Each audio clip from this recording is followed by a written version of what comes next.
Abu Hurairah Abd al-Rahman bin Sakhr al-Dawsi, 21 BC, 602 AD, 59 AH, 679 AD, a companion, hadith, jurist, and Hafiz, became Muslim in the year 7 AH.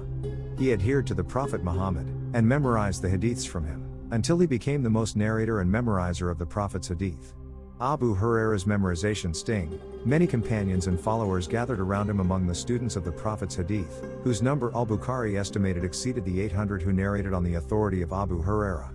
Abu Hurairah is also considered one of the most prominent reciters of the Hijaz, as he received the Qur'an from the Prophet Muhammad, presented it to Ubayy ibn Ka'b, and Abd al-Rahman ibn Hurmuz learned from him. Abu Hurairah took over the state of Bahrain during the reign of Caliph Umar bin Al-Khattab, and he completed the rule of Medina from the year 40 AH until the year 41 AH. After that, he committed himself to Medina, teaching people the hadith of the Prophet, and giving them fatwas on matters of their religion, until his death in the year 59 AH.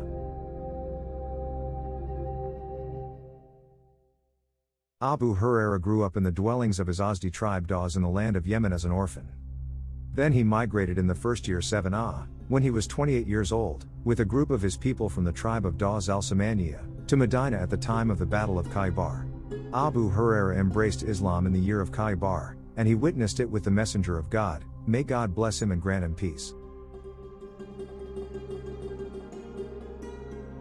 And from the time of Abu Hurairah's arrival in Medina, the Prophet's mosque was committed to the people of Safa who had no shelter or family, and it was reported that he spent 4 years in the company of the Prophet Muhammad, and it was reported that they were 3, in which he was cut off from the world to adhere to the Prophet Muhammad, in which he lived the life of the poor, going around he was with him in the homes of his women and served him and invaded with him and performed Hajj, so he witnessed the conquest of Mecca with him, and he became the most knowledgeable of people about his hadith, so the previous companions such as Omar, Uthman, Ali, Talha and al-Zubair asked him about the hadith, because of their knowledge of the association of Abu Hurairah with the Prophet Muhammad, so Abu Hurairah was able during that period to absorb a large amount of the sayings and actions of the Prophet Muhammad, helped by his great ability to memorize.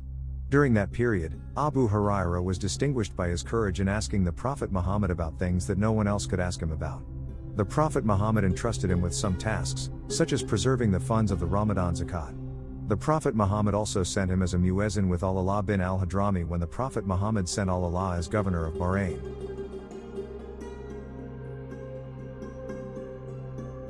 After the death of the Prophet Muhammad, Abu Hurairah participated in the era of Abu Bakr al-Siddiq in the wars of apostasy, and he also participated in the Islamic conquest of Persia during the era of Umar ibn Al-Khattab. Abu Hurairah denied his usurpation of that money, and told him that it was the product of his horses, and from his trade in grain, and the donations he accumulated. So Omar investigated the matter, and it became clear to him the truthfulness of Abu Hurairah's saying. After that, Omar wanted to restore Abu Hurairah to his mandate over Bahrain, but Abu Hurairah refused and refused. After his mandate, Abu Hurairah resided in Medina, speaking to students of hadith, and giving fatwas to people in matters of their religion. From when Uthman died until they died. Likewise, Ibn Hazm said in the book Al-Hakam fi Usul al-Hakam, the moderate ones in what was narrated from them of the fatwas are Uthman, Abu Hurairah, Abdullah bin Amr bin al-As, Salama, Anas, Abu Sa'id, Abu Musa, Abdullah bin al-Zubair, Sa'd bin Abu Waqqas, Salman, Jaber, Moaz, Abu Bakr al-Siddiq. Abu Hurairah was not isolated from the events going on around him. Abu Hurairah participated in advocating for the defenders of Uthman bin Affan on the Day of the House, which was preserved by the Umayyads for Abu Hurairah. Despite his good relationship with the Umayyads, he abused Marwan ibn al-Hakam, and he was not then the ruler of Medina because of his reluctance to bury Hassan ibn Ali ibn Abi Talib with his grandfather, the Prophet Muhammad, as Abu Hurairah said to him, "You interfere with what does not concern you, but you want the satisfaction of the absent." Meaning Abu Kitten so Sid.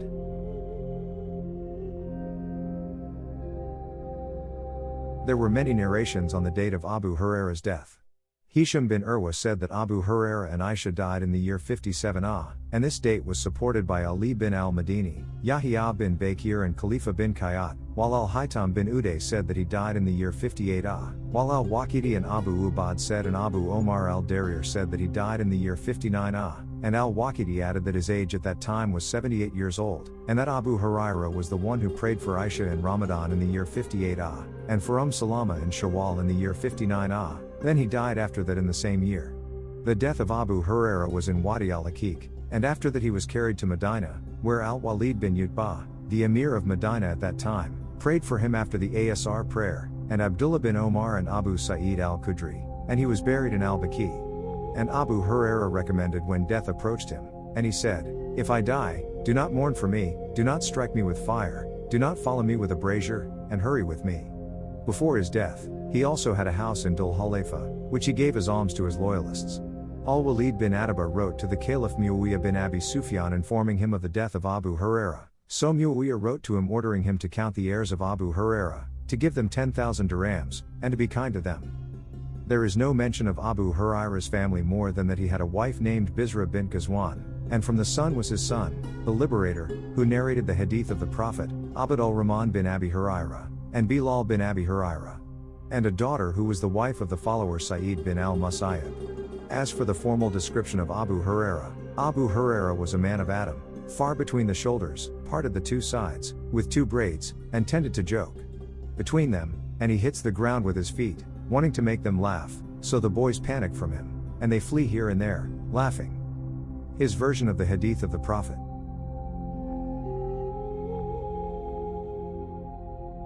Abu Hurairah adhered to the Prophet Muhammad since he converted to Islam in the year 7 and his memorization capacity helped him to absorb a large number of hadiths of the Prophet.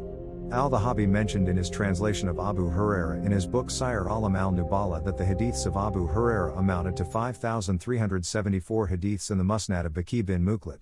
Al-Bukhari agreed and Muslim has 326 hadiths of them, and Al-Bukhari alone with 93 hadiths, and Muslim with 98 hadiths, as the investigator Shu'aib al-Arnaout counted for him in his investigation of Musnad Ahmed 3,870 hadiths.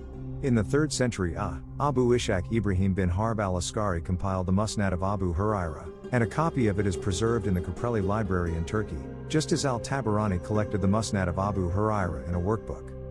Therefore, many students of the hadith of the Prophet gathered around him. Al-Bukhari estimated their number to have surpassed 800 men and women who narrated on the authority of Abu Hurairah. Abu Hurairah, his contemporaries, witnessed his primacy in memorizing capacity, while Abu Hurairah mentioned that Abdullah bin Amr bin al-As was more memorized than him, due to Abdullah writing what he memorized of hadiths, while Abu Hurairah did not write. Abu Hurairah also memorized the Qur'an and recited it to Ubayy ibn Ka'b, and al-Raj took it from him. Marwan ibn al-Hakam tested the memorization of Abu Hurairah, and Marwan at that time was the governor of Medina, by calling Abu Hurairah and asking him to narrate to him, and Marwan instructed his scribe to sit behind a curtain and write down what he heard. So he made Abu Hurairah narrate to Marwan. Then, after a while, Marwan sent to ask Abu Hurairah to narrate it to him, and to order a scribe to compare what he had written, and he did not find it changed letter by letter.